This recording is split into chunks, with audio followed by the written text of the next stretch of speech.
Welcome to this meeting of the Board of Education. This meeting is being televised live on AACPS TV and streamed on AACPS YouTube channel. General information and protocols for the meeting are posted on the sign by the doorway as you enter the room.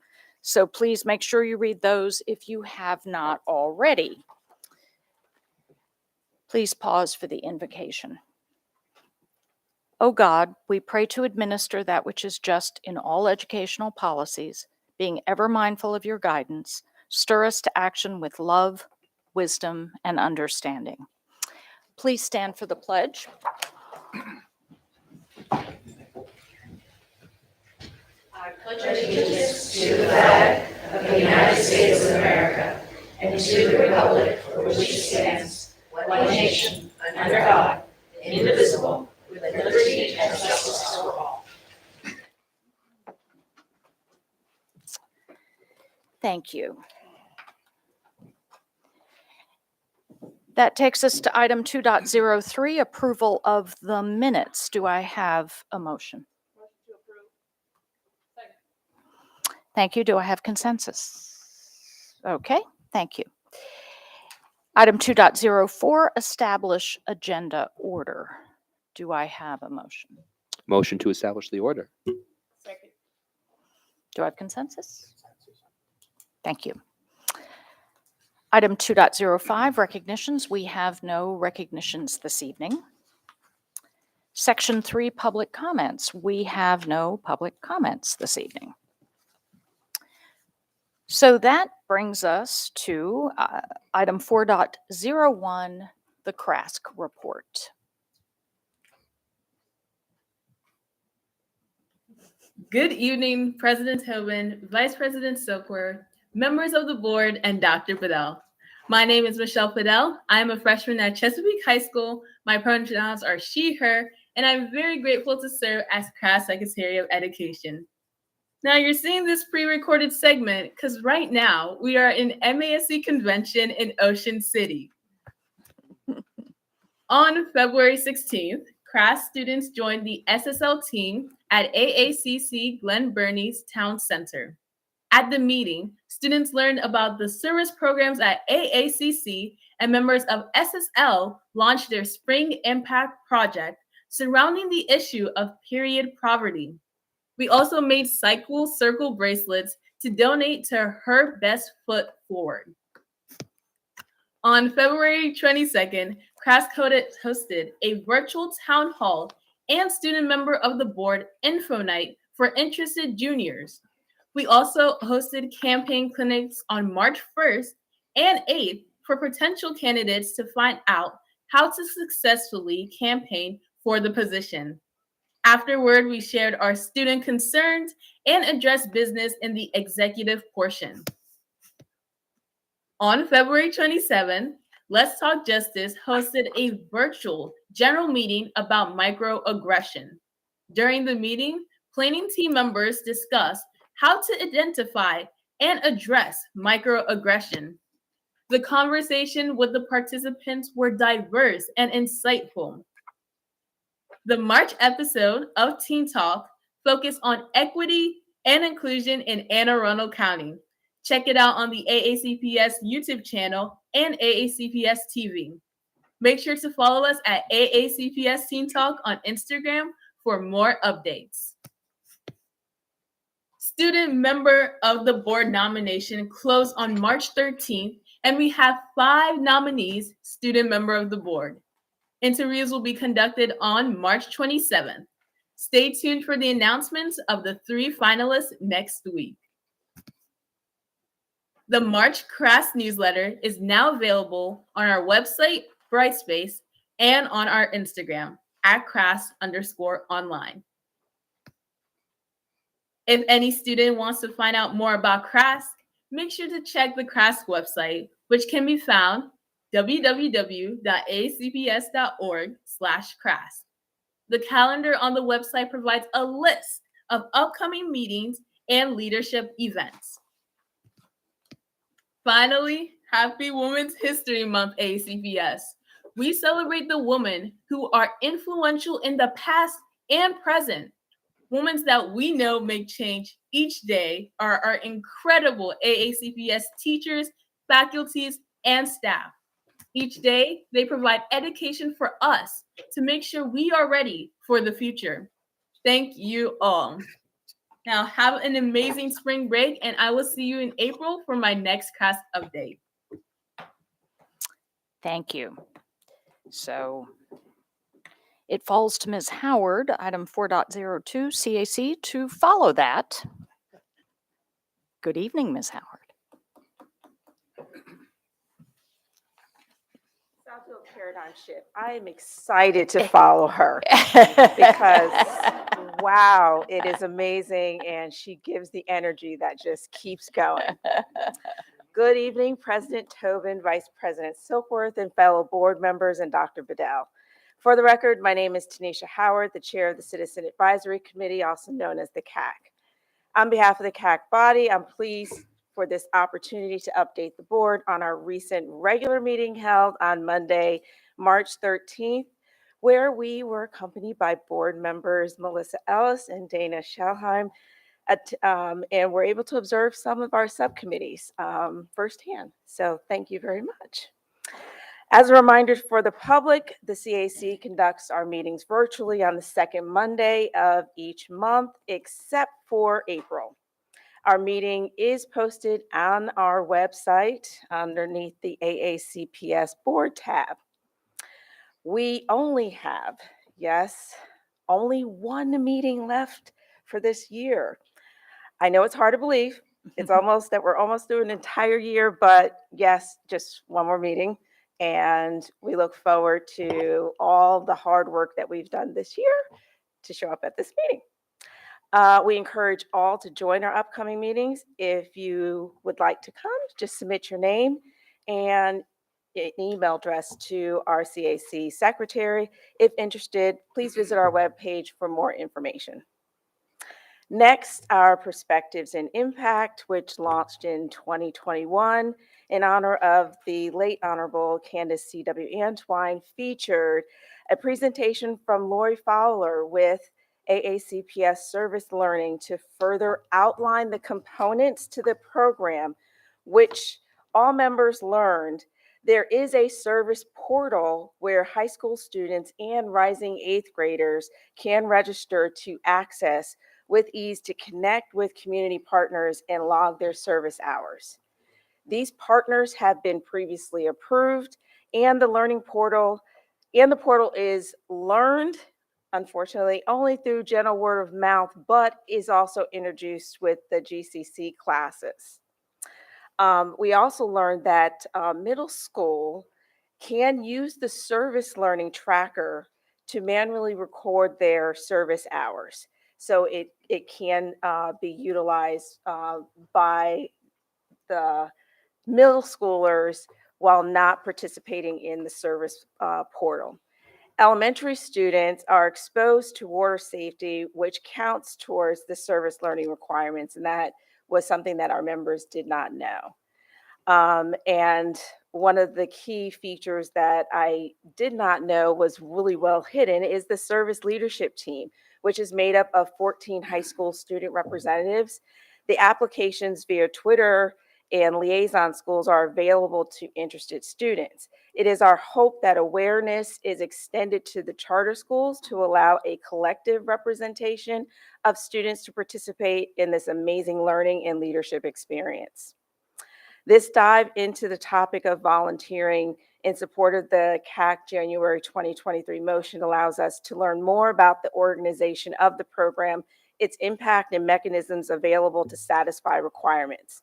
We would also like to explore the program from the perspective of the charter and magnet schools.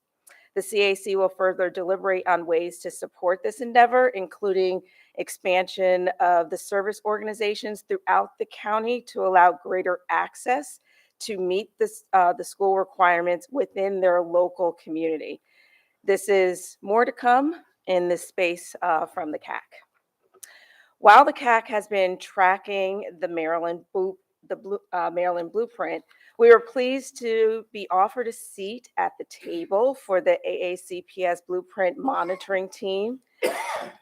Our Northeast Cluster representative has been selected to participate on behalf of the CAC. We have such amazing representatives who continually engage, giving their time and energy to support so many facets, this AACP, our CAC body, and by association, the board in the school system. We continue to emphasize our May ballot as it is required by the KBARA governing the CAC. Engaging members right now on leadership position roles and responsibilities, as well as the board policy and board equity committees. We will still continue that engagement over the next month as a top priority. Also, as we appear to be on track to obtain the 2023-2024 member intentions by early April, so awareness of CAC vacancies are provided to the board office. Now to the heart of our CAC committees. Our breakout sessions included an education policy watch, hate and bias, ready to read early literacy, and wellness lens. Education policy watch discussed the current legislative session and are determining next steps for summarization to the CAC body. Their next meeting is scheduled for late March, and with a follow-up following the legislative session close in April. Hate and bias, we have received a written research on the topic of accountability and transparency that will be organized into a report template and for subsequent tasking for fine-tuning the document. This committee has also received additional input for the mission and vision statement, which will likewise undergo some fine-tuning. Our next meeting is March 23rd, tomorrow, at 6:30. Ready to read early literacy, review their outstanding questions for their report, and we'll be scheduling a time for fine-tuning actually in April. Wellness lens, we had some new members, had an opportunity to review all of the current work and what they're looking at in virtual day instruction, comparisons of Prince George's County, Howard, and Montgomery counties, and looking to update their information for a brief. In closing, thank you everyone for your support, encouragement, and openness to contribute to our various topic areas. Our May special presentation will be from our very own subcommittee on Education Policy Watch for the wrap up of the Maryland legislative session, to determine if there's a potential areas of impact for existing subcommittees, as well as highlight areas for future engagement. There is so much to be gained when there is abundance of collaboration, exploring divergent and diverse perspectives. We welcome and appreciate everyone's feedback to meet our purpose and present results that meet the challenges at hand and into the future. Thank you, and see you in May with news on our new leadership team for 2023-2024 school year. May everyone have a safe and amazing spring break next month. Thank you, Ms. Howard.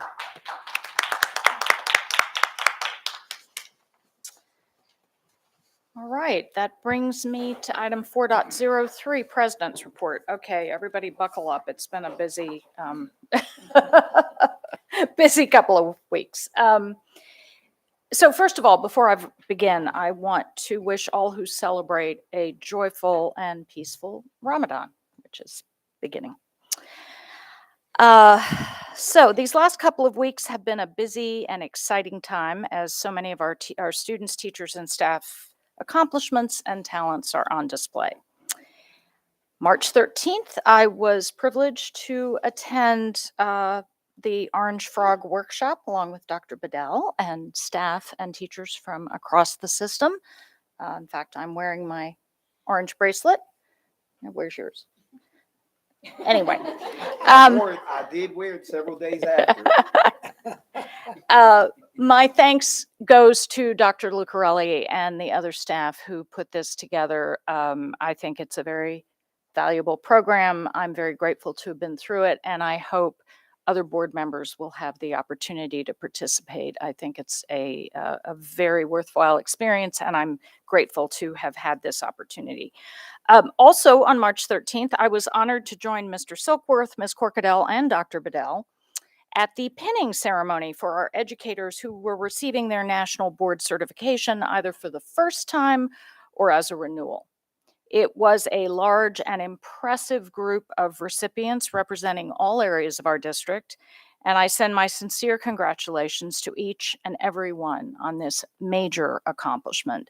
I think we stand out as a district that has an extraordinary number of NBCT folks, and that is something to be proud of, and we are all extremely proud of these teachers who have gone this extra, I won't just say 1 mile, maybe 100 to get where they are. So thank you for that. On March 14th, I joined Mr. Silkworth and Dr. Bedell at the AACPS Science and Engineering Awards at Chesapeake High. Once again, an extraordinary group of students from throughout our district received awards for their projects, with several moving on now to top national competitions. I should say I happened to be married to one of the judges, so I had a little bit of inside intel on just how impressive the projects were this year, and I'm always blown away. I was so impressed with everything I heard and saw, and I can only say that the future is very bright as these young people move forward in their studies. Congratulations also to Ms. Romanovsky and all the members of the science office and the science teachers across AACPS for their work in helping our students continue to progress and realize their dreams and our future. Earlier on the same day, I also had the opportunity to address this year's class of the AACPS International Parent and Community Leadership Academy. The Academy is comprised of parents who have, in most cases, moved to this country recently, representing all areas of the world, and are taking the opportunity to join this group and learn more about AACPS, how it works, how to advocate for their children, and help others in their communities to do so. It is an extraordinary and powerful initiative, and I was so delighted to have the opportunity to speak with this year's class. I want to extend my thanks to each of the participants for making this commitment, and to Ms. Lombardi and all the other staff members who oversee this exemplary program. On March 15th, I had the opportunity to view the Youth Art Month exhibit at the Bush Library here in Annapolis, which included art created by students from a number of the Annapolis area elementary schools. I believe this display will continue through this month, along with similar displays at other libraries throughout the county. And I urge everyone to stop by and see the wonderful talent and creativity of our students on display. Congratulations to Ms. Dykstra and all the art teachers across the county for their incredible work, inspiring and cultivating our students.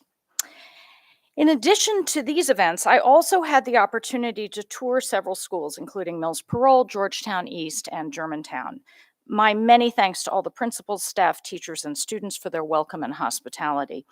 And a special shout out to a certain student in one of the pre-K 4 classes at Germantown who, while guiding Dr. Bedell and myself around the museum, that she and her classmates had built in their classroom, which was, I will say, a very impressive museum, took the opportunity to remind Dr. Bedell that signs, especially 3 of them, that say "do not touch" mean "do not touch."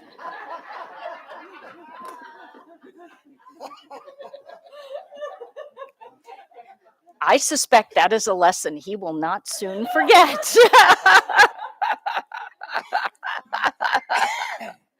As he said, checked by a 4-year-old. My visit to Germantown also included the opportunity to read to a group of students participating in Start the Adventure reading program, an organization we will be hearing from later this evening. And I want to thank all the volunteers and students in the program for welcoming me so warmly. It was a joy to spend time with them. Last but not least, I also had the opportunity to attend outstanding performances at 2 of our high schools. On March 11th, I saw Mamma Mia, performed by the drama company at Annapolis High School. It was an absolute joy to watch, with everyone from the pit and crew to the performers doing an extraordinary job that kept the audience dancing in their seats throughout the night. Congratulations to the directors and the entire cast and crew, and all I can say is thank you for the music. On March 16th, Ms. Schalheim and I were able to attend the 34th Annual Rock and Roll Revival at Severna Park High. Once again, it included stellar performances by all the students, a fabulous band, and a remarkable technical work by the crew. To the directors, cast, and crew, thank you. And yes, I really did have the time of my life. And that concludes my report. Thank you. It's a busy time of year, and lest anybody wonder whether or not we have extraordinary students, I probably attended half of what I could have attended in these last 2 weeks. Yes, Ms. Ellis. I had the privilege of attending R&R this year, and I've been a few times, and it's always remarkable. My daughter attended with me this time, and they closed the show with "I Had the Time of My Life." They did the choreography from the movie. And my daughter looked at me, she said, "They're not going to do the lift." I was like, I said, "No." Lo and behold, the very end of the number, that lift, that Whole was thing. amazing. It was a great time. Yes, it was wonderful. Thank you to everyone. It really was a joy. Okay, so that takes us to item 4.04, the Budget Committee report. Ms. Schalheim. Yeah, just give me a sec. So the budget committee did in fact meet this past Monday, sans a couple of members, but met nonetheless. We spoke about the state's budget as it relates to the ongoing blueprint funding. We spoke about improving the budget process going forward, as we always do. We always circle back after a cycle and say what went well, what didn't, what could we improve upon. We were also briefed on the banking and cash management in light of recent events in the banking sector, and I could report that all is well with AACPS funds in their various financial institutions. And that's all I have. Thank you. Thank you, Ms. Schalheim. Item 4.05, the superintendent's report. Dr. Bedell. All right. Thank you, Madam President. Yeah, I had to look over to Dr. Tobin, and I said, I think she just checked me. Like, she really just put me in my place. Like, what are you doing? Don't touch what we created. I promise you all, I did not see a sign that said do not touch, but I should have known better because we were in a museum that we had to give tickets to even enter into the room. And it was just a beautiful creation by the students. I came back, immediately went over and shared it with my team, and then went home and told my wife what had happened. And I will never forget that experience. So, but it just goes back to what I've been saying from day one, just around the talent in this school district. I also had an opportunity to attend the Mamma Mia play. I didn't get to R&R, but next year I'm looking forward to getting out and experiencing what that theme will be. It's just been great. I had an opportunity to Well, I want to congratulate Glen Burnie High School girls. They won their first basketball state championship in school history. And I mean, it was a phenomenal game. They probably was the worst field goal percentage game that I've seen by two teams in my life. So that means that there was a whole bunch of defense, but they fought hard. It was a phenomenal game. They came back and they pulled it out. I also want to acknowledge that they won the sportsmanship award for the girls tournament, which is just as important for me as a championship, right? Because I think we want to be proud that of our students, that they really do understand how to take winning losses and do it with dignity, but also embrace those that have also lost in the battle. And it's not just this high level competition where it's us against the world. So I really thank our team for that accomplishment too. I also wanted to share with you some of the recent annual academic competitions where we have had students to shine. Dr. Tobin talked about the Science Expo. We've had the History Day competition. We've had the Spelling Bee, where we've had a student, I believe, from Linwood, from MacArthur, and that won that, and Pro Start. We've had a number of students engaging in high levels of competition. They've overcome challenges and they've achieved success. Many will now move on to state, national, and even international competition levels, depending on how they perform. This Saturday, Skills USA statewide competition will be hosted by Cat North. Please stop by to see some of the work that our amazing students are doing. And if, our students tend to do well at this competition at both the state and national competition. So we're looking forward to that. Just a quick update on our Be Present initiative. It is off to a great start. We had our first training earlier this week with 19 enthusiastic volunteers. I want to thank Dr. Sean Ashworth for leading this project and everyone who has stepped up so far to be present in our schools. We've actually created a manual that really articulates what we are trying to do with this initiative. And I believe our goal is 11 schools that we're going to start off with initially, about 11, and then hopefully for a much broader launch when we get to the fall. But the training, from what I'm being told, people felt like they could have used another hour of training. They felt that it was just that thorough, that good. And we think that this will help sustain people's involvement and help and support us in our schools. I've been to a number of schools, just as you've heard from Dr. Tobin, to see firsthand the amazing things that are happening in our buildings. I've had a chance to take part in mock interviews at South River High School and speak to students. And also speak to students about overcoming some of their challenges in life at Crofton Middle. Ms. Frank and I toured 3 schools yesterday in the Northeast cluster, and I look forward to continuing to get into as many schools as I can in the coming weeks. We have a lot of things to be proud about in this school district. As an outsider, I'm telling you, like, I keep pinching myself on how lucky I feel that I am to be here, to have this opportunity to move this school district. And because of some of the work that we've been doing, Denver Public Schools will be here. I know they had a bad incident that occurred today in their school district, but we've been working with some of their executive leaders they'll come and visit Anne Arundel County on the 28th.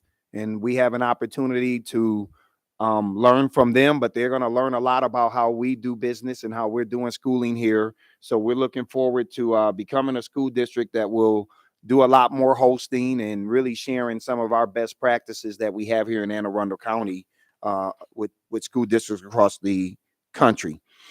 On Friday, we held our first executive team retreat. We tackled some key issues facing our school system as we move forward. Many of the topics that we tackled were things that we learned over the first 100 days, or really over the first 8 months of being here. We talk a lot about wanting to try to take some of the pressure off the plates of our teachers. We talked about our hiring practices, how we can take a different look at our hiring pools. How do we make Anne Arundel County a more accessible school district for people wanting to have opportunities to work in this district from the outside? We talked about strategic planning. We talked about a scorecard. We talked about data. I mean, we went over a lot of things in that one day. and just had an opportunity to really get everybody excited about the future in this school district. So I do want to thank our team for the work that they've done there. Today, I had an opportunity to go to 4 schools to observe the SAT administration in action. And as you all know, in our school district, we administer free SAT for all of our juniors today. The pre-SAT was offered to sophomores for a fee. It is my hope over time that as we work with building our budget, that we're able to offer the pre-SAT for 9th, 10th, and 11th graders at no charge, just as we do for the SAT, and figuring out how we can make sure that we give our kids multiple opportunities to have exposure to this rigorous assessment. Talking to some of the students today, they came out and they were just flat out exhausted. And I don't know how you can even go and engage in any teaching and learning after you've spent the first 4.5 hours of your day tackling something like that. So I think there's some things that we can look at that I've learned around how we can really make this day a very meaningful day and take advantage of some wellness opportunities for our students across the district, because the other kids who are coming in on a delayed start, it's just an interrupted day. Are there ways that we can leverage that better and bring even more meaning to helping our kids from a wellness standpoint? And those are some things I'll talk to the team about. The final update I have is just on transportation. We currently sit with 42 bus driver vacancies. We have 59 drivers in training. We're continuing to work on the new family notification system. And, we hope that the notification system, as we expect, I mentioned this at our last meeting, is continuing. We do expect that to be out in the next couple of weeks. Madam President, that concludes the superintendent's report. Well, you've been busy too. So. All right. Well, thank you for all of that. All right. That brings us to section 5, item 5.01. And we have with us the executive director of Start the Adventure in Reading, the Stair program, that have been partners with us for a number of years. So good evening, Ms. Matson. Thank you so much, Dr. Tobin. I'm like, oh, I get the clicker. Yeah. So wait, the one that's worn down that has no thing on it. That's the one that. Yeah. Okay, cool. Thank you so much. I am just thrilled to be with you tonight and to talk to you a little bit about Stair. Many of you may be familiar with us. I'm fairly new to Stair. I've been with Stair about a year. Previous to that, I have been an educator, taught in a number of different schools, including the Key School. Most recently, I was the executive director of the Lighthouse, which is a homeless prevention and support center in Annapolis. And at the Lighthouse, as executive director, I was able to see firsthand how functional illiteracy affects people's lives. I witnessed many times, both with our singles, but which is heartbreaking to see people unable to do the basic things in life, getting a driver's license, applying for a job, but also especially poignant for me was to see the families, was to see the moms who, because of their inability to read, were not able to figure out what their children's prescription bottle said, how to give their kids their medicine. One mom in particular, I wasn't really sure what was wrong. Her baby had a failure to thrive. We realized that she wasn't able to read the formula can. So it was really a natural thing and a delight for me to just become the executive director of Stair and work with these lovely second graders in our county. So I want to share with you a little bit about that. Since 2006, Start the Adventure in Reading, Stair, started in Annapolis, has empowered young readers throughout Anne Arundel County to discover the joy of reading and achieve greater academic success. What started as a mission project for First Presbyterian Church, with volunteers serving second graders at the Stanton Center in Annapolis, Stair has grown to an independent 501c3 operating in Title I and community schools throughout the county. We continue to do what we originally set out to do, match volunteer tutors with second graders striving to improve their reading, writing, and comprehension skills. Our program is based on a curriculum approved by AACPS, provides one-on-one reading intervention support 2 hours a week in a loving, supportive environment, improves academic success, and ultimately provides personal and economic stability to the students we serve. In 2021, Stair received the Governor's Volunteer Service Certificate in recognition of Stair's contribution to literacy initiatives in the state of Maryland. As one of our local foundations recently wrote, Stair is filling such an important need in Anne Arundel County. There are too many children who lack the one-on-one academic support they need to reach their full potential. Your staff and volunteers are filling that role. Thank you for those efforts. We are advocates for early reading intervention, understanding that it is critical for both academic success and eventual economic stability. I was also recently told by one of our city's Hispanic leaders that Stair's impact far exceeds the difference we make in an individual student's life. She told me that, especially in the Hispanic community, having a child who is confident and motivated to read, and who is consistently bringing home books to share with siblings and parents, positively affects the whole community, even intergenerationally, and encourages them to be readers as well. Since returning in person to schools post-pandemic, last spring we brought our program back to 6 schools and served 37 students. That was, we were able to come back into the schools in February. This year we are in 12 schools, serving 97 children, and have expanded our program in special cases to serve the needs of children in 3rd or 4th grades who are drastically in need of help. These students lack the essential building blocks needed to read, write, and comprehend their lessons, and they feel unsuccessful and discouraged by their lack of progress, and certainly the pandemic fed into that. One-on-one interaction and support from an adult who cares and has the tools to help is life-changing for these students. We know that academic success and self-esteem go hand in hand, and we are grateful to play such an impactful role in these children's lives. We help our children build home libraries throughout the year and keep them engaged with reading over the summer with book packets sent to their homes. Each Stair child will leave the program with at least 25 books of their own, an average increase of 5.3 reading levels based on independently administered Fontes and Pinnell reading tests, and we hope a lifelong love of reading. The stability and instructional support we provide leads to a measurable increase in students' accuracy, fluency, and comprehension levels.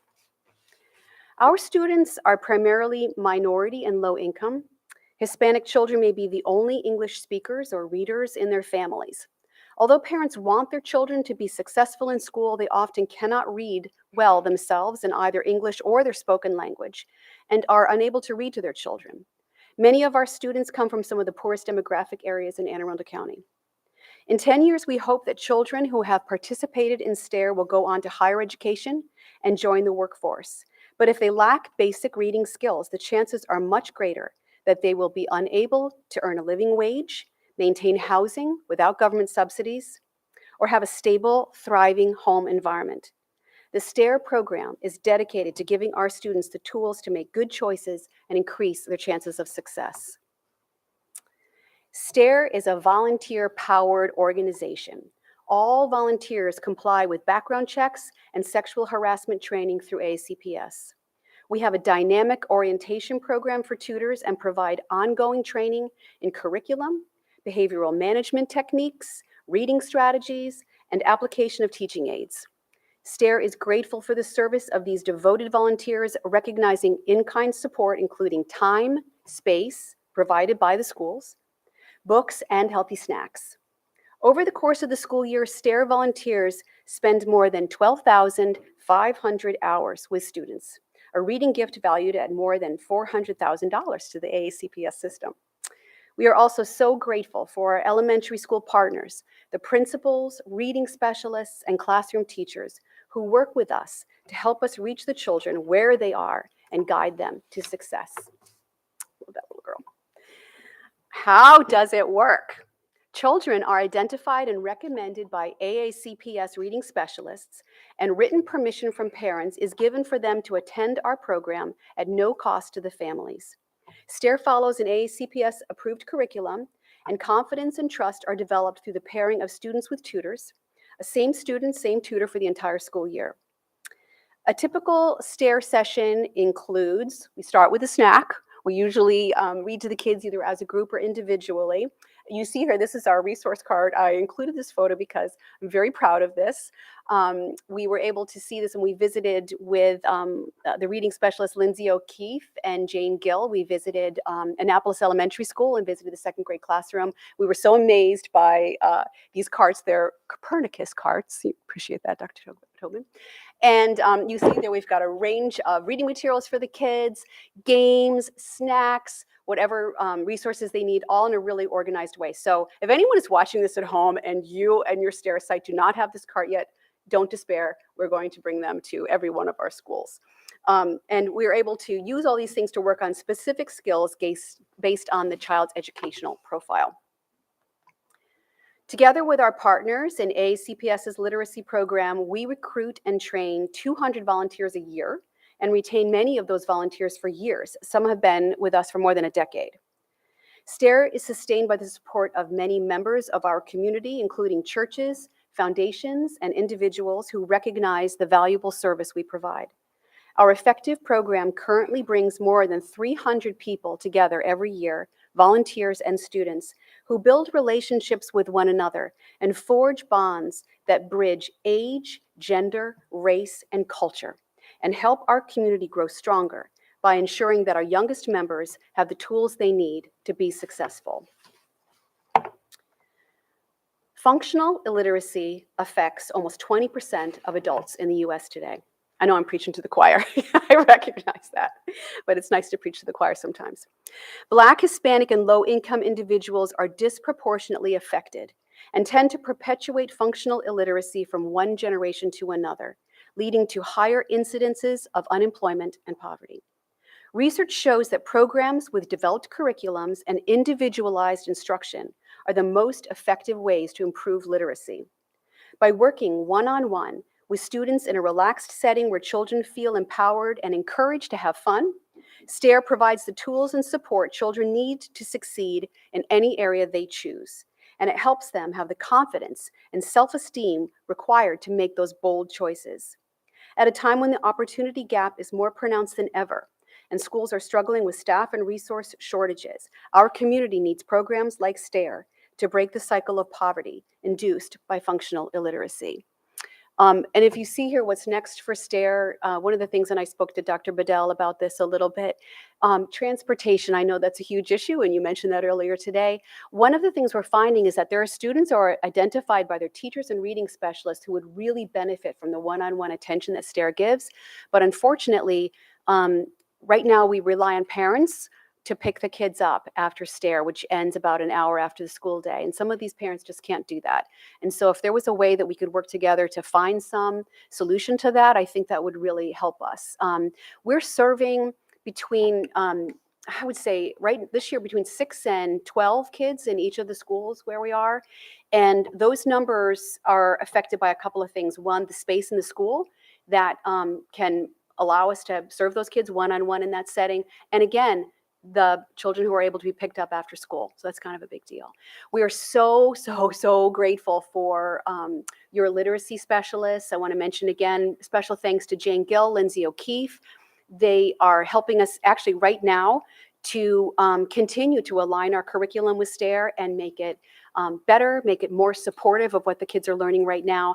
And it's really, really important for us to walk, I don't want to say lockstep, but in a way that is a very companionable to the program and the curriculum that you're using at AACC. So we're so grateful for that collaboration. And anything that you can do to talk us up wherever you are to help us strengthen and grow the programs to reach more striving readers in Anne Arundel County, that helps us with support that financial support we receive from the county and the city. So thank you so much. And I got one more little picture, that darling, and our fearless leader. I asked her, thank you so much for throwing that last one in. It was so delightful to have Dr. Tobin read to our students at Germantown Elementary. I mean, she had them in the palm of her hand. And I've known her for a long time, and I did not know that she was an actor, but I mean, she just intuitively did everything right and really kept those kids so engaged, and it was super fun. So thank you so much, and I'm happy to answer any questions.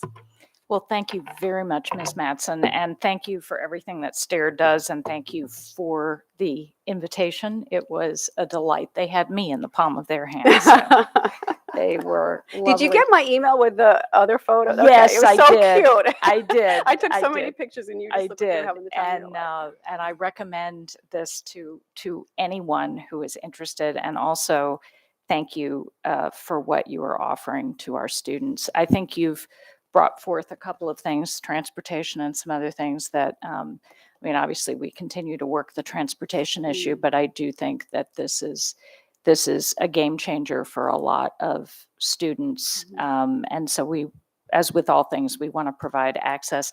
I want to make sure my colleagues have a chance to ask any questions that they have. Any? No, I think you've given them everything they need. Dr. Bedell, any comments before we? No, thanks. I'm just looking forward to continuing to work with you. And like I said, we'll work on trying to figure out transportation because we want to try to eliminate barriers to the best of our ability. So thank you. Thank you so much. And as you alluded to, obviously, there's a lot of work going on with our early curriculum. And I know that you will continue to be working with our folks as we realign some of our own curriculum. But it was very clear how much the students enjoy this, look forward to it, and I think you mentioned also the relationships that are built are a significant part of this as well. Yeah, And I mean, I think it's good for the students, but also I think one of the things we overlook that is also really there is the wonderful experience for our volunteers. Many of them are retired. And so some people who feel a little bit marginalized, they are doing something they feel is meaningful and engaging. And I just love to see that interaction between the generations. so, well, thank you again for making the time to come and present to us. We're very grateful for it, and we're grateful for the work that you and Stair are doing. And please convey my thanks to the volunteers I and will. the lovely students that I met that day. So have a good evening. Thank you. Thank you. Thank you all. And thanks. I don't want to give this away. Yeah. All right, thank you very much. So this takes us to section 6, consent items, award of contracts. Motion to bundle. Okay. Consensus to bundle? All right. Okay, Dr. Bedell. Thank you, Madam President. The superintendent recommends that the Board of Education authorize the award of the contracts articulated on the agenda 6.01 through 6.06. Okay. I did have one question. I don't see any other lights. Regarding item 6.03, consulting services, early literacy. When I looked at that, I realized it's specifically referencing 4th and 5th grade, and I just wanted a little clarity for myself and the public because in the title here, it's referencing early literacy, which generally is not 4th and 5th grade. So could we get some clarification on that? Yeah, I think the title could have changed on that, and because it really is about interventions at 4 of our schools for 4th and 5th graders. As you all know, I've made a commitment from day one that we would take a look at early literacy. And as you all know, we are engaging in audits and continuing to work with the state on the LEADS grant. We believe that there's a strong chance that we will get that grant around the work that we need to do with science for reading. And finally, we've also made a commitment even within our existing budget around the work that needs to be done with the overhaul of our early literacy program. So we definitely didn't want people to get that confused. That is not the scope of what we're doing as it pertains to early literacy at the lower grade levels. Okay, thank you. Yeah, that helps to clear it up. All right, seeing no lights, we have a motion and a second. I think we can vote. Ms. Frank? Aye. Ms. Ellis? Ms. Corkadell? Aye. Ms. Schulheim? Oh, stepped away. Ms. Dent? Mr. McGrath? Aye. Mr. Silkworth? Aye. Dr. Tobin? Aye. Motion passes 7-0. Thank you. Okay, so that takes us to section 7, action items. Item 7.01, administrative personnel appointments. Dr. Bedell. All right, Madam President, the superintendent recommends that the personnel listed on the attached sheet be promoted and or appointed as discussed in executive closed session. Okay. Do I have a motion? I move to accept the recommendation of the superintendent. Second. All right, seeing no lights. Ms. Frank? Aye. Ms. Ellis? Aye. Ms. Corkadell? Aye. Ms. Dent? Aye. Mr. McGrath? Aye. Mr. Silkworth? Aye. Dr. Tobin? Aye. Motion passes 7-0. Thank you very much. That brings us to item 7.02, items of legislation. Dr. Bedell. Madam President, we will have Grace, who will come up and present this portion of the agenda to the board as we work to continuously keep you all updated on legislative happenings at the Capitol. Thank you. Good evening, Dr. Bedell, President Tobin, and members of the board. For the record, Grace Wilson, Legislative and Policy Specialist. There are 24 bills in the legislative exhibit before you. Today's exhibit includes one Section 1 bill, which I recommend the board adopt a formal position on. This is Senate Bill 881, Child Care Providers and Employees Bonuses Alterations. This bill provides $6 million in funding for new hire bonuses to child care employers and their employees in fiscal years 24 and 25. The bill requires that a $500 bonus be provided to each individual who begins employment as or by a child care provider, who is employed at least 20 hours a week for at least 3 months and commits to remaining employed as or with a child care provider for at least 6 months. The individual is eligible for an additional $500 bonus if they earn a credit through the Maryland Child Care Credential Program during fiscal years 24 and 25 as well. I'd recommend the board adopt a position supporting this bill, given the mandate of the blueprint for Maryland's future to significantly expand public pre-kindergarten using both public and private providers. This bill provides incentive funding to child care providers and their employees at a time when there's increased need for these services. Thank you. Okay, I see a couple of lights. Ms. Ellis? Thank you. I'm wondering, as a matter of procedure, since there is a request for the board to vote, if we dispose of that bill first. Okay. My questions involve other bills. Okay.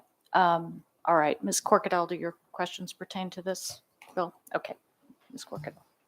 So actually, so I do not have my computer up. What was the bill number again? It's Senate Bill 881. 881. At the appropriate time, I would like to, happy to put forth a motion. Okay. And I will just say, out of efficiency, since I'm already called upon, that this is well past due needed. And I am happy that it finally cleared to a level where it has hope. Because that doesn't happen too often with a lot of these bills. But our childcare situation is just, it is so needed of some good, strong leadership and a strong investment into it. And so I look forward to the outcomes of this, should it were it to pass, and be a strong proponent. All right. Well, I see no other lights, so I think you may proceed. I move that the board take a position of support on Bill 881. All right. We have a motion and a second. I would just like to, I seeing no other lights, I would like to add my comments that I do agree that this is much needed. If anything, I'm sure we could do with a bigger bonus for childcare folks, but I'm grateful to see this being provided. So I think, seeing no other lights, we can go ahead and vote. Ms. Frank? Aye. Ms. Ellis? Aye. Ms. Corkadell? Aye. Ms. Schulheim? Aye. Ms. Dent? Aye. Mr. McGrath, Aye. Mr. Silkworth, Aye. Dr. Tobin. Aye. Motion passes 8-0. Okay, so now we can move on to questions pertaining to other pieces of legislation. So I will return to you, Ms. Ellis. Thank you. I have a few this time to ask about, and so the public's aware, we don't get this legislative packet until pretty close to a board meeting, and that is simply because the activity continues. So in order for us to be up to date, we have a lot to read through in a short amount of time. So my apologies, I couldn't reach out sooner to ask some questions. But okay, starting with House Bill 290, Senate Bill 237, page 2.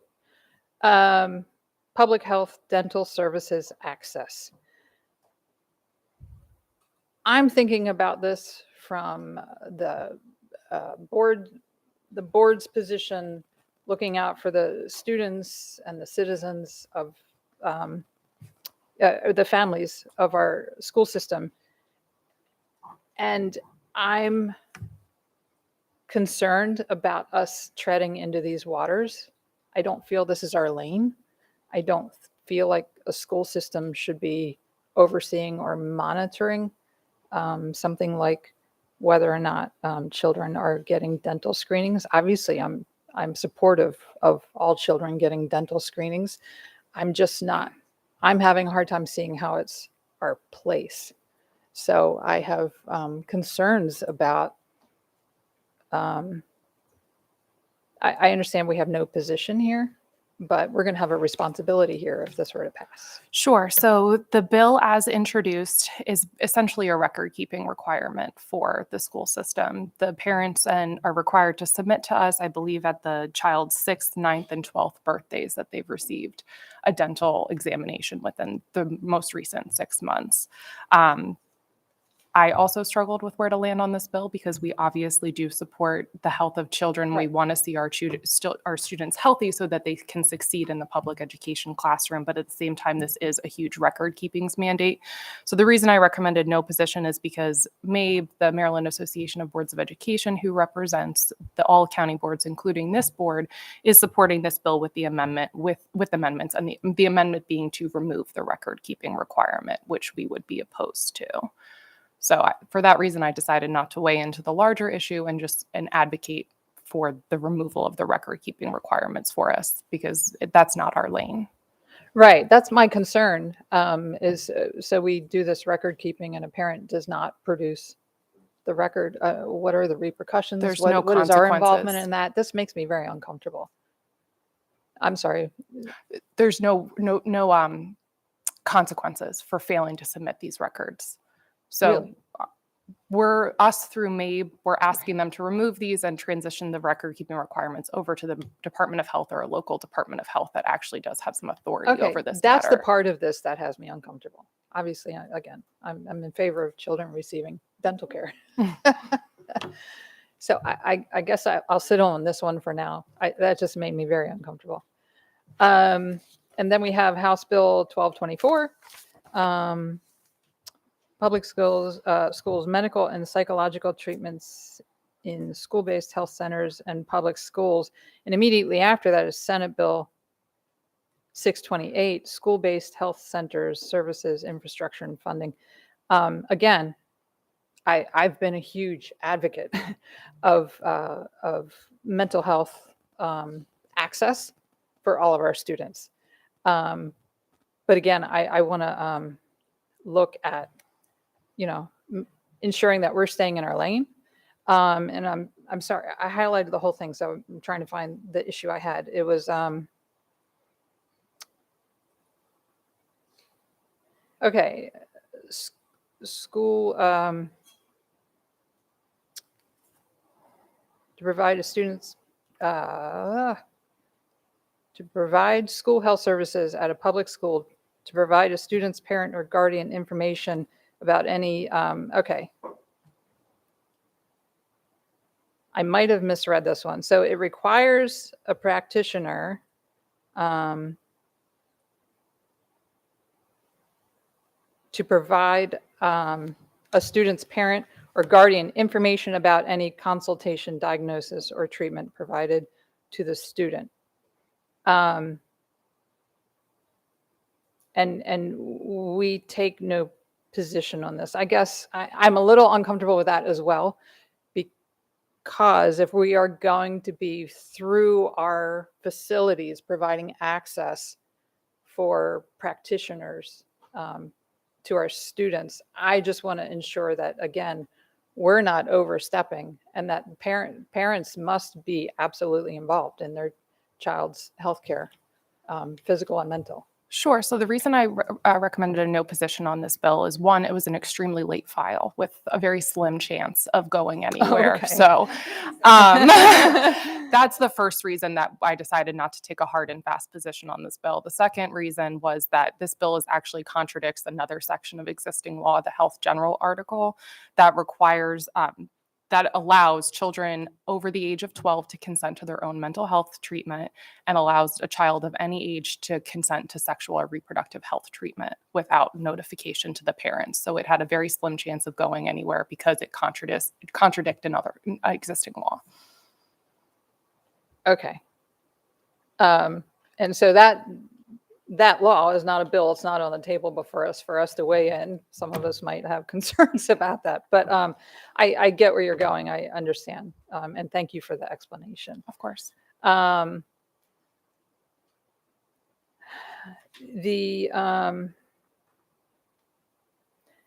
me out a little bit with the public schools active shooter safety drill requirements. I agree that generally, we want decisions to be made at the local level.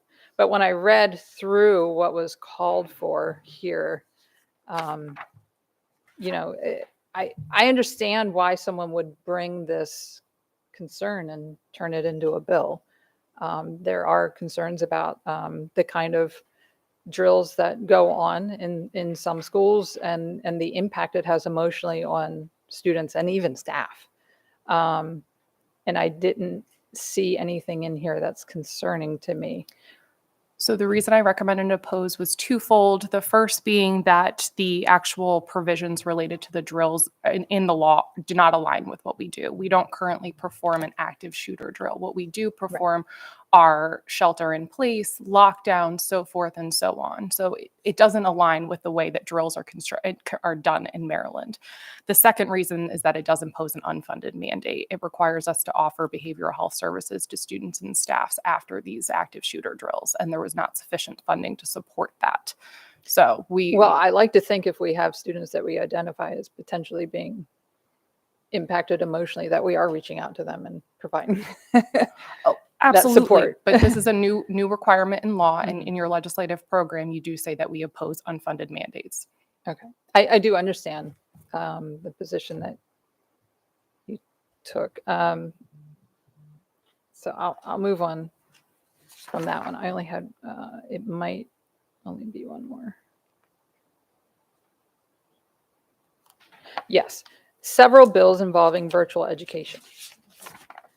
And forgive me, like I said, I'm not quite sure I understood what the difference between all of them was, but we took a similar position on all of them, or that's what's recommended. Yes. My concern here is that when we first began exploring virtual education, several of us had a lot of concerns the way it was built in Anne Arundel County. And a lot of it has to do with which children can access virtual school, and the fact that these children now cannot participate in any activities at their home school. The virtual school becomes their home school.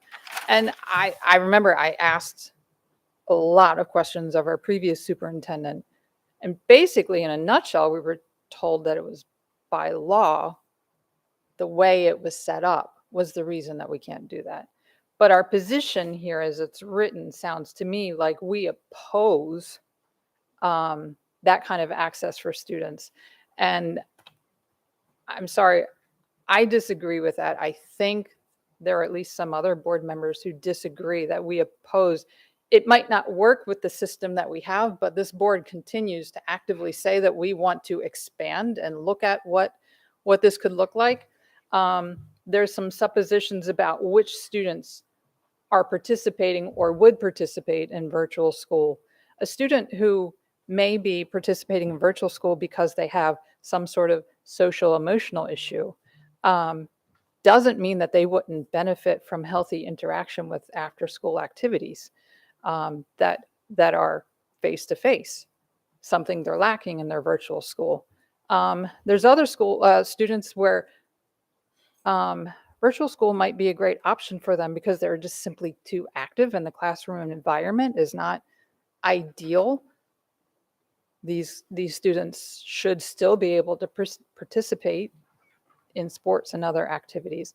So I do, this is one, while I can't say whether or not I support these bills specifically, because again, there's so many and I'm not sure I understand the nuance and the differences between them, I'm uncomfortable with our position as it's written.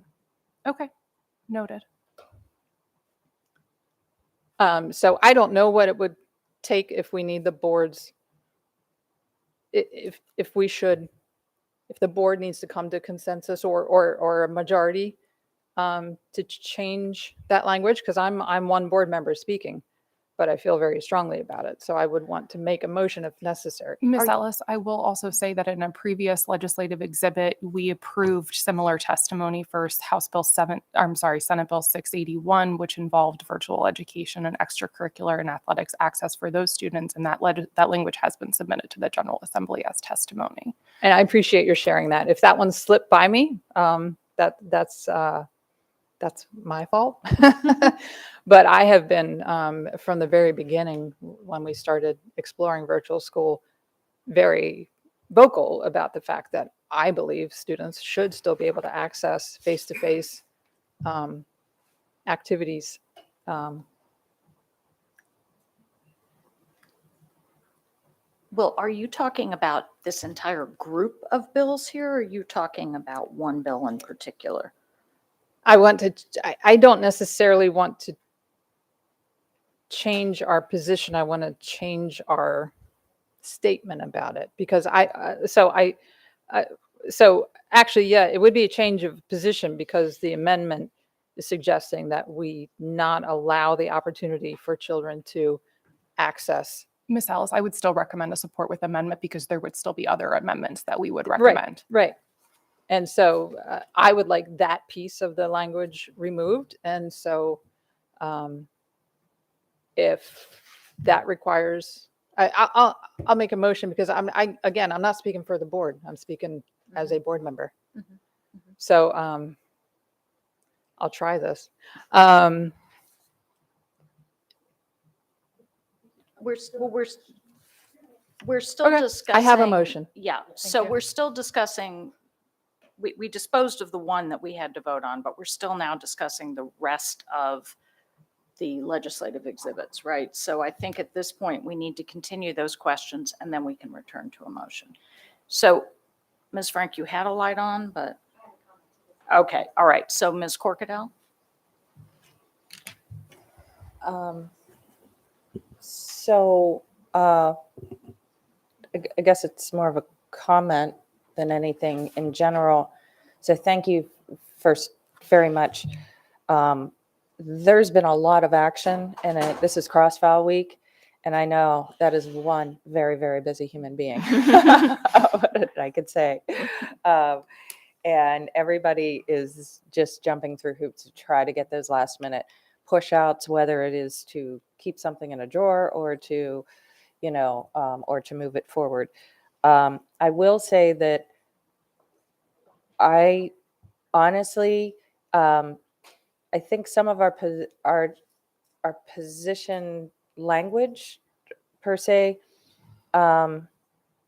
personally, I would want to see what the language change would be. And second to that, I would also want to reread the legislation as it would relate to it. And so I don't feel that I would be in a good position to render that decision. I know everything's moving fast and furious here, but when my recollection of the read of some of these was that its intention is there, but some of the language was not conducive to how we tend to operate. So, but I'm not opposed to a support with amendments, but I would like to see how that interaction would work and what we are specifically proposing in a way of amendment. And the staff's impression on that, because I agree with you. We want to be very particular, purposeful, and deliberative when we are submitting our testimony, because these things take 3-4 years in. So sometimes what we recommend, you think no one's paying attention, and then the bill reemerges. And if enough people testified a certain way with specific language in a certain way, then yeah, then we end up with even further junk. So we want to try to get rid of the junk and give us that opportunity. But so I would just have to see more in general, but and see where we're landing at with it. Because it almost sounds like Delegate Zaliga is from a different part of the state, and different counties operate differently, and some of them don't already have a virtual. So I can see where some of the language may not be fitting with where we're at, because we were the frontier. I mean, we are the pioneers of a lot of this stuff, including the virtual. This is just another example of Anne Arundel leading. But sometimes that leadership can pose problems for this, but thank you.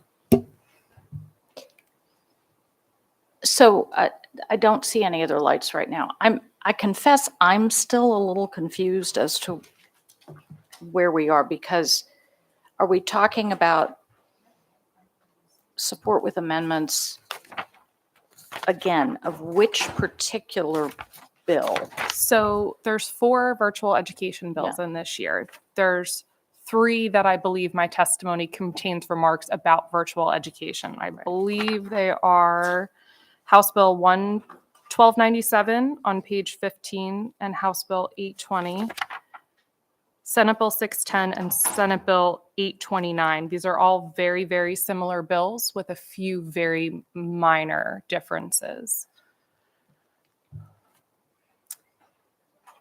And Okay, go ahead.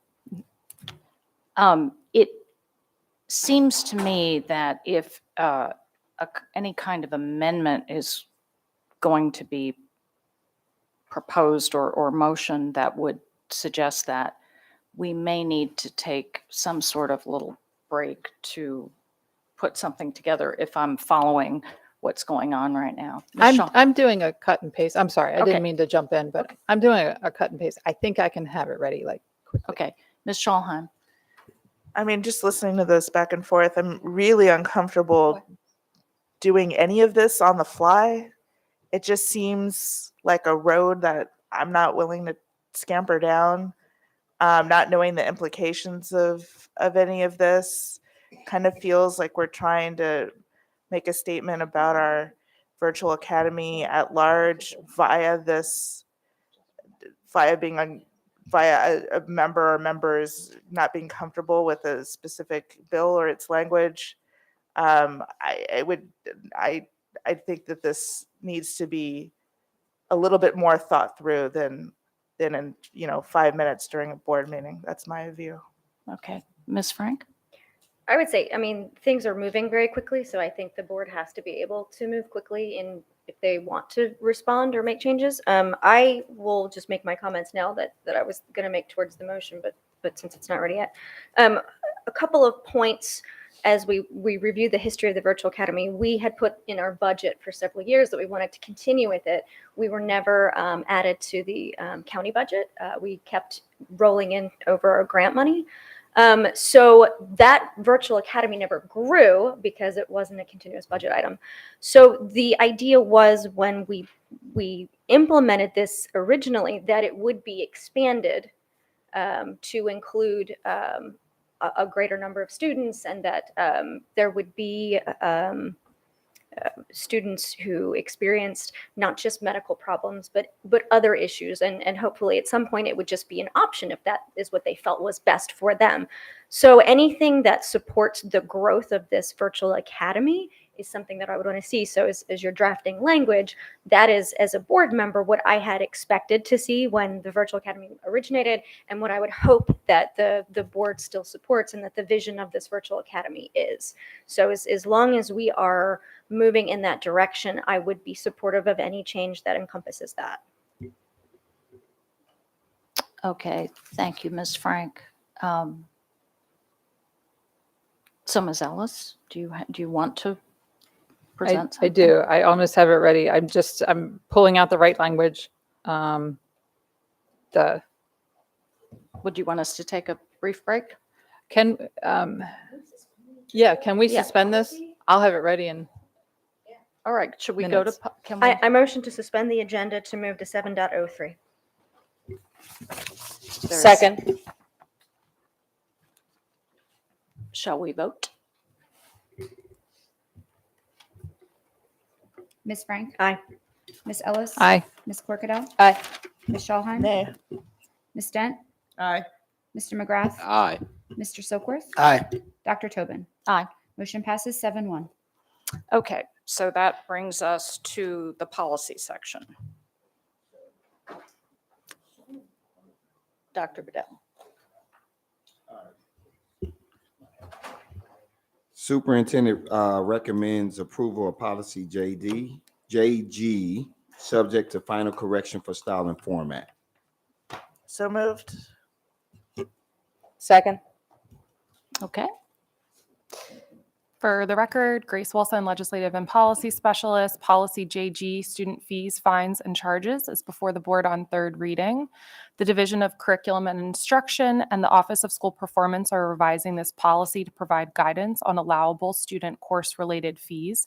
As a reminder, this policy was last reviewed in May 1991. It's being updated to align with current AACPS practices and the requirement of the Blueprint for Maryland's Future that students meeting college and career-ready standards will have access to post-college and career pathways at no cost to students. And with that, I'd be happy to take any questions.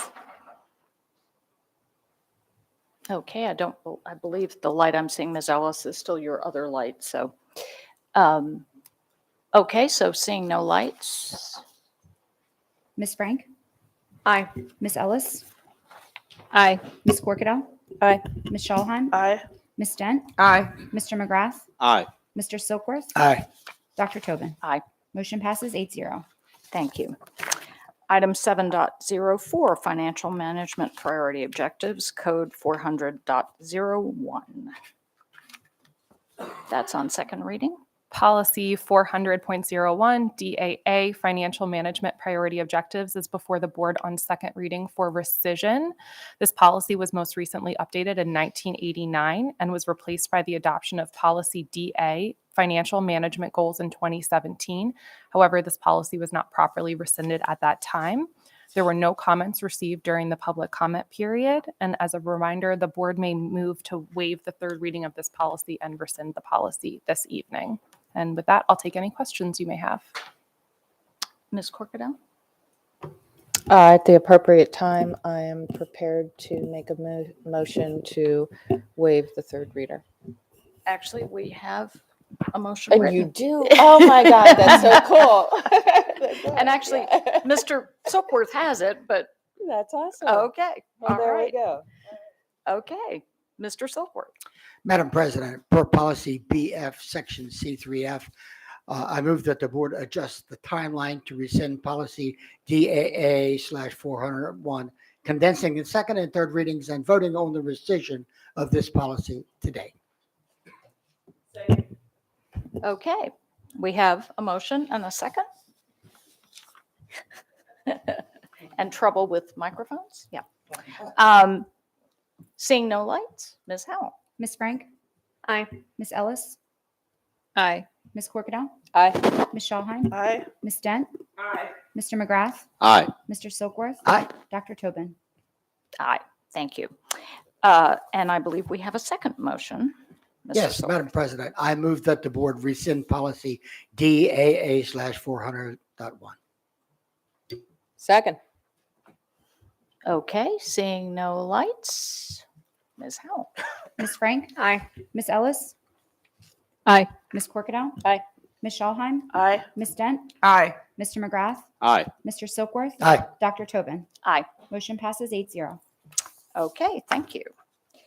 That one dispatched, which brings us to 7.05, distribution of non-school communications, code KA. Policy KA, distribution of non-school communications, is before you on second reading. This policy was last revised in 2013 and establishes criteria for displaying and distributing printed informational materials and announcements in schools, whether to be sent home with students or displayed in the school. The policy is being amended to bring it into alignment with current event procedures, to clarify circumstances under which materials may be displayed or distributed by schools, and to make the distribution approval process more efficient. There were no comments received during the 30-day public comment period, and with that, I'd be happy to take any questions. Okay, thank you. I see no lights. So, goodbye, Mr. Mosher. I believe that then moves it on to third reading. Yes, correct. Okay.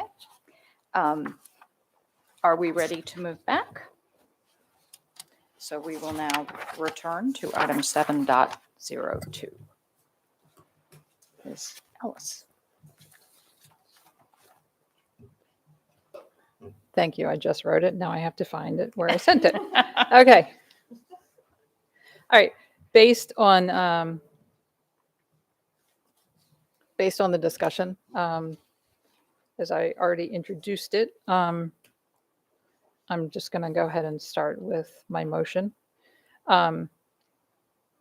It's wordy, but it's the language that I'm removing from the proposing to remove. I move that the following language is removed from the board's position on all bills in today's items of legislation related to virtual education. First, AECPS is concerned regarding the requirement of this bill to provide students enrolled in a virtual school with access to athletic opportunities and, to the extent practicable, extracurricular activities at the school the student would otherwise attend. Before students and families are permitted to enroll in the virtual academy, AACPS sets the Board of Education Legislative Exhibit March 22nd, 2023, 16. I'm sorry. I didn't remove the footer. Okay. Sets the board of okay. Permitted to enroll in the virtual academy. AACPS sets the Board of Education, sets the expectation that students will not participate in any in-person activities with the exception of mandatory in-person state testing. However, this does not mean that virtual academy students do not have access to those services available to their peers attending brick and mortar schools. Virtual academy students have access to essential services such as the ability to purchase meals, including free and reduced price meals, as well as extracurricular activities. Students attending the virtual academy have access to virtual co-curricular experiences and clubs with no in-person gatherings. And students who are interested in in-person athletic programs are encouraged to seek opportunities through community organizations. AECPS students who attend the virtual academy enroll in this unique program because it's best to meet their education needs. These students are unable to participate in in-person learning for whatever reason. As these students are unable to participate in in-person learning, it is not appropriate to make in-person extracurricular and athletic opportunities available to them. AACPS would respectfully request that this requirement be removed from the bill. Second. Just to clarify, also the word additionally in the next paragraph would no longer apply there. I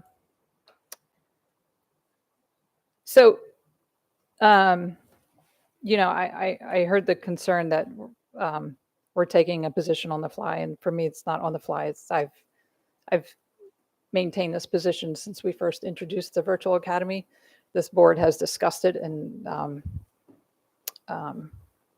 given our thoughts on it several times. The language that I just read brings me great concern. And Ms. Wilson, it's nothing.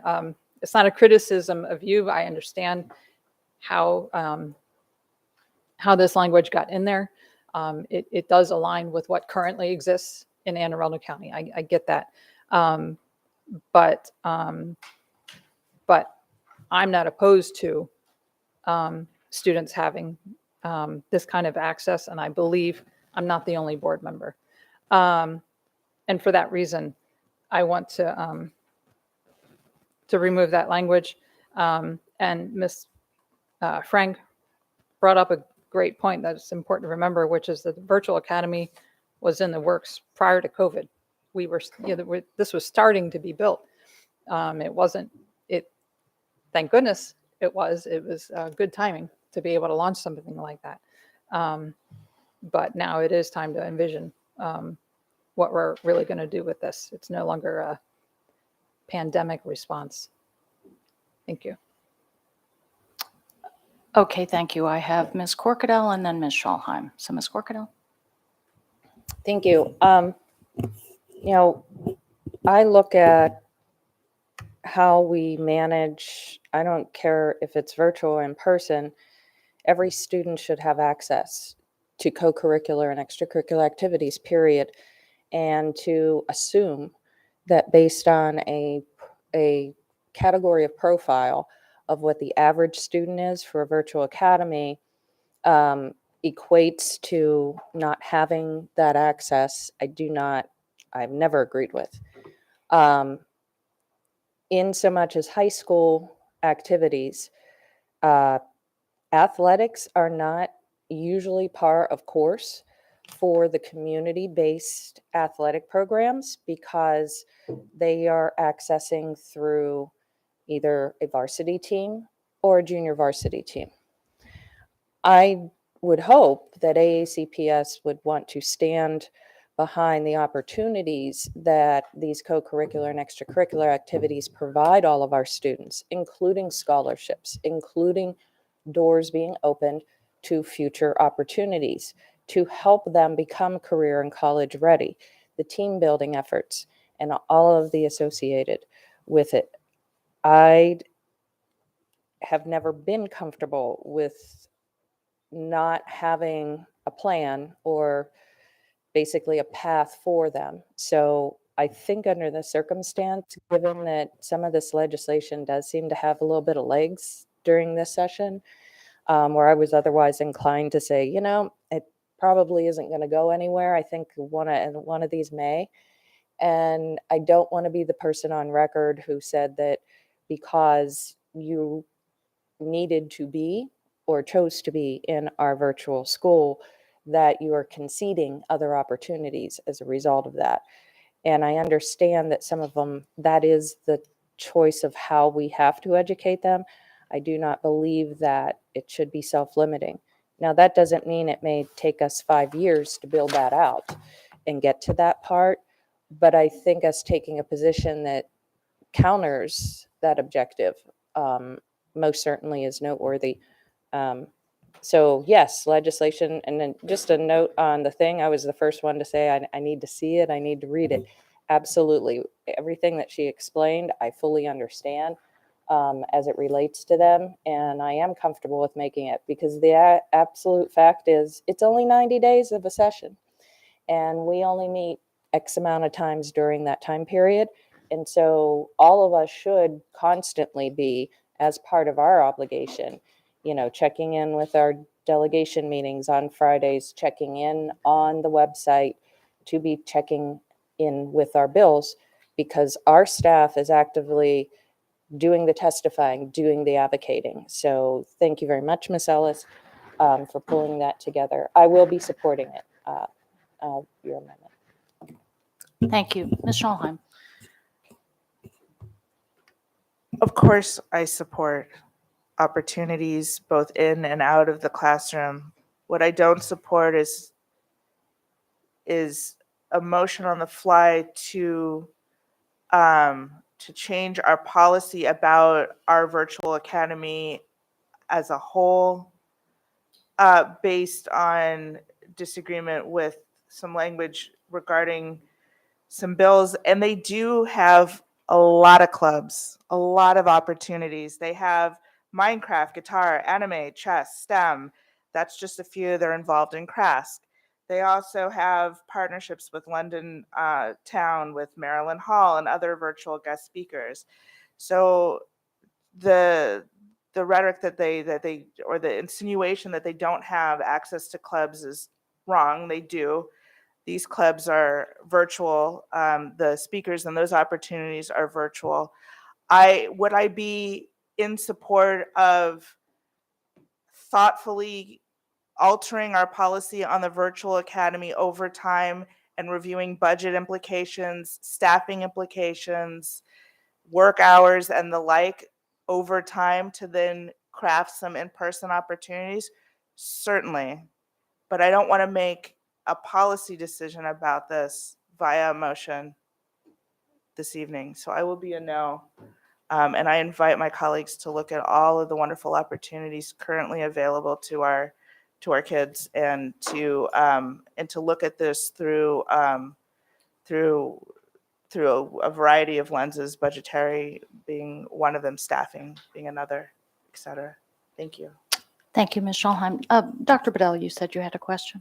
Yeah, I'm trying to understand exactly what bill number are we referring to, because there are multiple bills pertaining to virtual school. And if I heard you clearly, the vast majority of them we do support, right? I think there was some language concern that we had in here as to why we opposed, but I guess I'm trying to figure that piece out. So, Dr. Bedell, you're correct. There's 4 virtual education bills contained within this legislative exhibit. 3 of them are very, very similar with only small differences. Those are House Bill 1297 and Senate Bill 820 on page 15, Senate Bill 610 on page 16, and Senate Bill 829 on page 17. These bills are virtually identical in what they do. The reason that I included this language on extracurriculars is because this mandates that any virtual program offer extracurriculars and wraparound services to their students, as opposing to allowing local jurisdictions to develop it and offer these services on their own. This is a legislative mandate, and staff expressed concerns with the transportation and so forth that is needed to get these kids to and from their home to these extracurricular activities. And so that was staff's recommendation, was to request that language be removed. Thank you. Thank you. Ms. Dent, did you have a light on? I did. Dr. Bedell actually asked a question that I was really still kind of a little bit confused on, because I thought that when we spoke about this previously is that there was a specific reason on why we were opposing it. And I just wanted you to, which you already did elegantly, elaborate on the why. And then my question is more of a clarity for Ms. Ellison. Ms. Ellis, I'm really trying to understand, what are we trying to get to, so that I've read the bill 3 times now, motion 3 times, and I'm just, because in your conversation it said all, right? But then when I read the motion, it says this bill. So I just wanted clarity on where were we trying to go to. So the motion was remove this language on all bills in today's items of legislation related to virtual education. The packet is available, should be before all board members. It's available to the public. In the interest of time, I did not name them by number, but it's okay. And here's what I'm trying to get at. I have no issue with the position of support with amendments. I cannot get behind some of the language in here because it's completely, while it might align with what currently exists, it completely goes against what I have stated many times about virtual education and what other board members have. Most specifically, oh, my computer's jumping in front of me. So students attending the academy have access to virtual co-curricular experiences and clubs with no in-person gatherings. And students who are interested in in-person athletic programs are encouraged to seek opportunities through community organizations. That comes with a big price tag. So if there's a student who is in virtual academy for whatever their needs are, doesn't mean that they're not able to participate in athletics. Like, I mean, I'm not going to prolong this by calling staff up and asking how many of our virtual academy students have received athletic scholarships from their participation in high school sports. You know, maybe there's some club athletes who are in the virtual academy, but that costs lots of money. And students, and then these students are unable to participate in in-person learning for whatever reason. As these students are unable to participate in in-person learning, it is not appropriate to make in-person extracurricular and athletic opportunities available to them. I can't support that language. I don't want this board to present that position to our legislators because it's not my position. Does that make sense? Yes. Thanks. It does. I thought that, and I don't want to speak for you, is that I thought that our position was we wanted to be able to do what we are doing in AACPS and the programs that we were creating or that we have created in AACPS, not be confined to what they're putting across as a state. So I was just trying to make sure that those two didn't conflict with one another, and that even though we want it sounds like to me we want our position to be available for everyone. But I don't know if that's the case. That's why I was trying to understand what it was you were asking for. I got it now. Okay. I got it. I just needed clarity to understand because it was two competing conversations going on in my brain about what was happening. So, all right. Thank you. Mm-hmm. Ms. Frank, did you put another light on?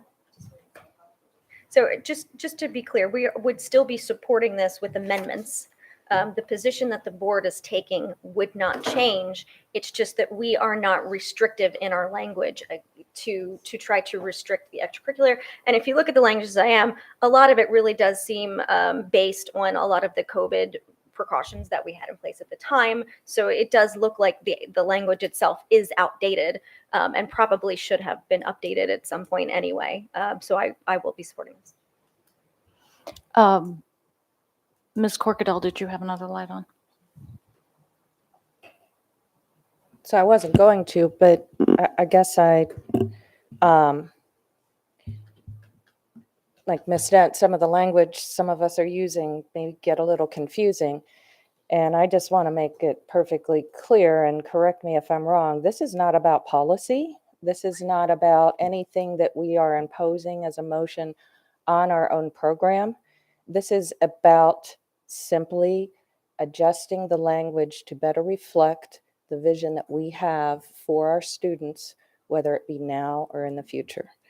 Is any contradiction to that? I would disagree. I would say it is not policy, Okay. but you are endorsing a legislative mandate that requires that you offer this virtual academy as well as any other virtual program established. We have to make extracurricular and activities available to students. It's a mandate. So if we're supporting with amendments, then the amendment should be that it should, there should be That's the local language up for control. discussion that's being proposed to be stricken from the amendment, from the testimony, though. Okay, now I'm confused and I thought I understood it. So are we saying? Yeah. What we're in essence doing is we're saying, we are basically saying we are going to support an unfunded mandate. And we're saying that this unfunded mandate applies to everybody, and in essence, taking away local education control. Correct. That's basically what's happening. And I get where you're going, but I think that's for us to determine locally. I don't know that necessarily in a bill that could potentially pass statewide. So then explain to me why we are not opposed to all of them. because we do believe and quite frankly, in my testimony, I say we believe we already have the authority to make these sort of virtual programs, and we are supportive of them. However, the specific requirements in this bill are of concern to us. So she's not proposing changing any of the positions, just the language within the positions themselves. Is I that? can clean this up. In other words, that we're not changing our position on the legislation. Our opposition is still our opposition on the one, correct? And then our support with amendments is still support with amendments. So I was thinking the same way you were, but her motion does not change our position. It simply removes language contained within the details of our testimony of what our opinion is. But there's no other language in our testimony that would still reflect that I statement. can give you that in one sentence. We have a motion in front of us. I have an amendment. Okay. Because Who has an amendment? Sorry. Okay. I think we should take a minute and make sure we understand our motion. And I don't think there's anything wrong with that, because our job's here first and foremost to get it right. So might I suggest we take a minute? She's sending it in 1 second. Yeah, because that's where I was, and then we had mention of policy and of the actual program itself, and I did not hear any language referencing that in the motion, but I have heard it now several times on the dais, and now I'm concerned that either A, the people do not understand it, my colleagues may not understand the language, or are just choosing to make comments, which everybody's allowed to. But for my purposes, I wanted to make sure that I'm clear and that the summary of this is pretty clear too, because we should be passing it in pretty plain language. And that is, our positions are not changing, and that we are simply striking language that is alluding to a position that we may not necessarily have. Is that correct? Okay. All right. Ms. Ellis? Yep, and I'm forwarding this right now.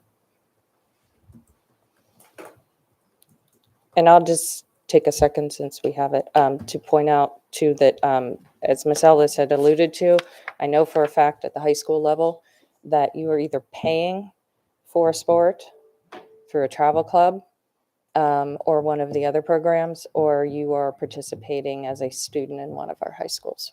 So, but I'm very adamant about us not presuming any barriers for any of our children who have a need for that program or otherwise.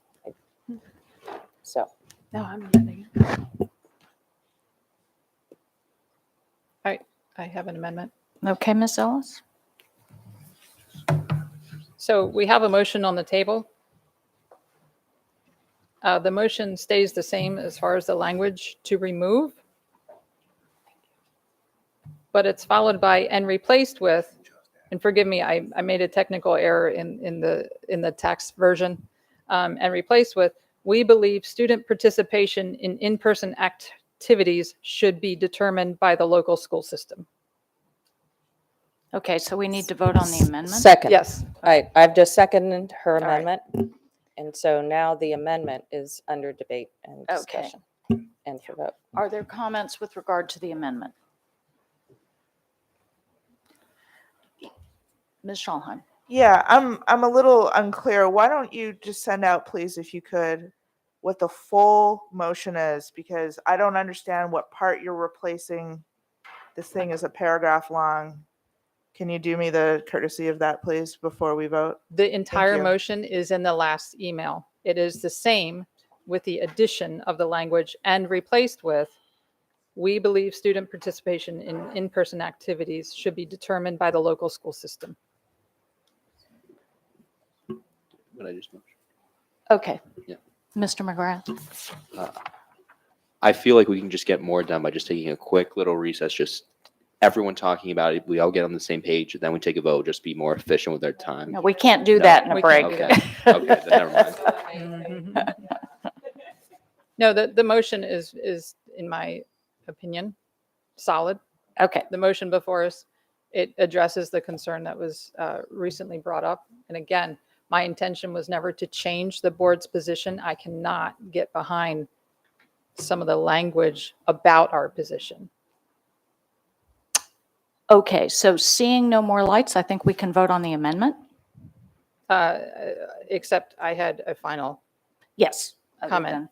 than- Yeah, so there was a mention of policy, that we have policy on this, and to my knowledge, we don't, right? No. Okay, I want to clear that up. And then one final point, I assume, and please someone correct me if I'm wrong, that we receive full funding for our virtual students.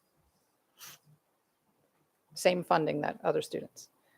So why should they not have equal access? Performance-based activities, athletics, many other activities either can't exist or lose value in a virtual environment. Therefore, access for these students is greatly diminished. Thank you. Okay, thank you, Ms. Ellis. Seeing no more lights, Ms. Howell? Ms. Frank? Aye. Ms. Ellis? Aye. Ms. Corkadell? Aye. Ms. Schallheim? Nay. Ms. Dent? Abstain. Mr. McGrath? Nay. Mr. Silkworth? Nay. Dr. Tobin? Nay. That's 3 in the affirmative, 4 in the negative, 1 abstention. Motion fails. Okay, so now we return to the motion in its original state. I see no additional lights, so Ms. Ellis, would you like to make some final comments?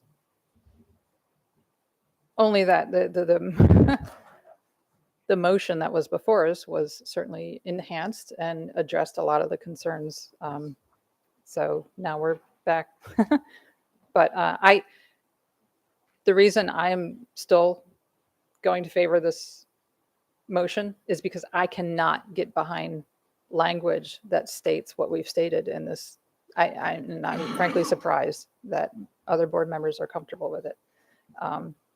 But that's it.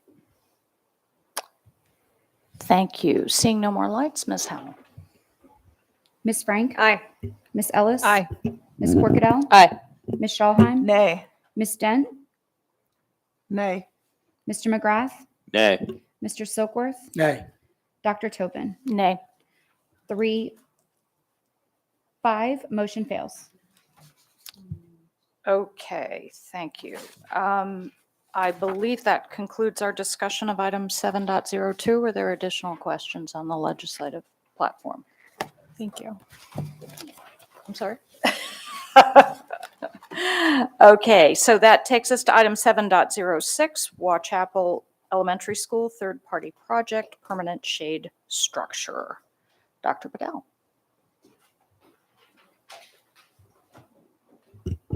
Thank you, Madam President. The superintendent recommends approval of the Watchapel Elementary School third-party project, permanent shade structure. So moved. Do we have a second? Second. All right, thank you. Ms. Ellis. I'm sorry I didn't jump on that one sooner. Kudos to the Watchapel families, PTA or PTSA for this project. I simply love to see this kind of support for our schools. Thank you very much. Ms. Schallheim, you have a light on. Yeah, it was about this. Okay, yeah, all right. Yeah, similar to what my colleague just said. Yeah, I love approving, and I assume this one will too, as all others have in my time here so far. These third-party projects, I just think it's cool to collaborate with the schools in this way. Thanks. So I have a question about this project. It's wonderful, as has been noted, that the PTA could do this. It just so happens I've recently had an email from a PTA in my district of a school that desperately wants exactly this kind of shade structure, but they are in no position to raise the kind of money that is required for what I believe is the only approved kind of structure for this. And this is $38,000. So this is only the wealthier PTAs can do this. So I guess I have a question about whether or not there's any flexibility in less expensive structures, but also what other options are open to PTAs when they cannot raise anything like, I mean, the PTA I heard from can raise at best about $5,000 towards a shade structure. So Good evening, Dr. Tobin, members of the board. For the record, Matt Stansky, Acting Chief Operating Officer.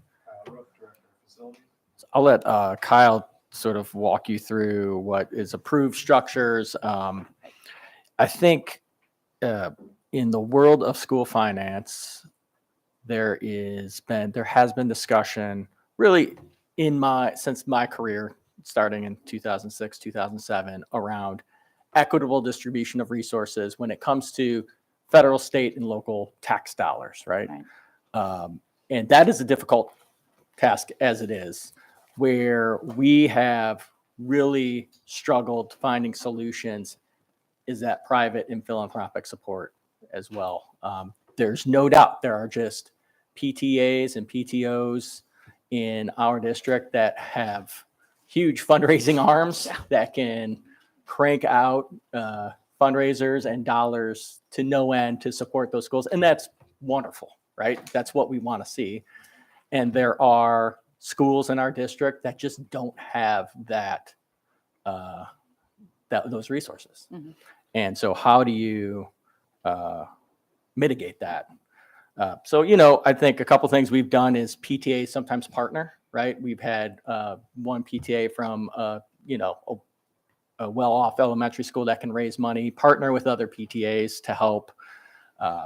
We can certainly chat with the Education Foundation. I know they have in the past done some fundraising to support schools who struggle with fundraising. And, quite frankly, it's probably one thing as we move towards implementation of the blueprint, looking at our general fund to make sure that maybe some of those inequities are mitigated a little bit through general fund support.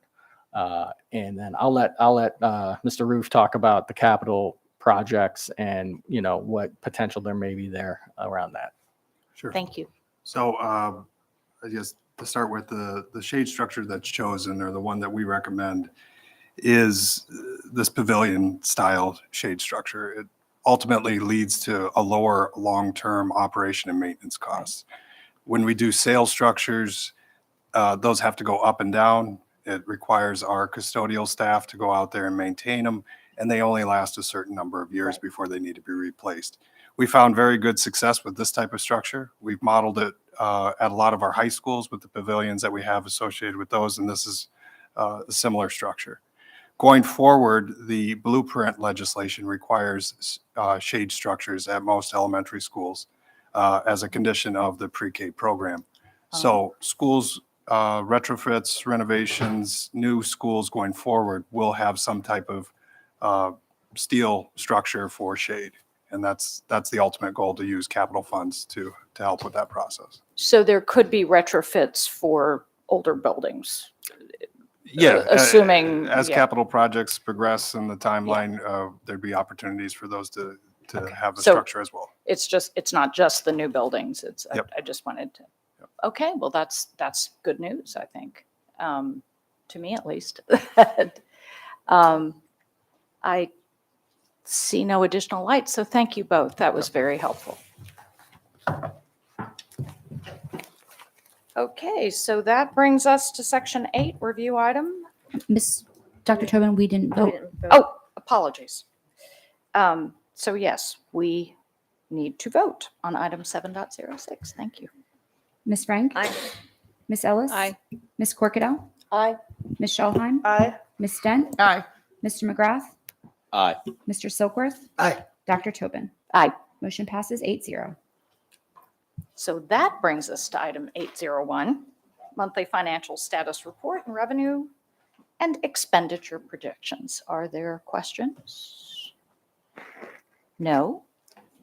So I think that brings us to section 9. Motion to adjourn. Second. Do I have consensus? All right. Thank you all very much. Have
you.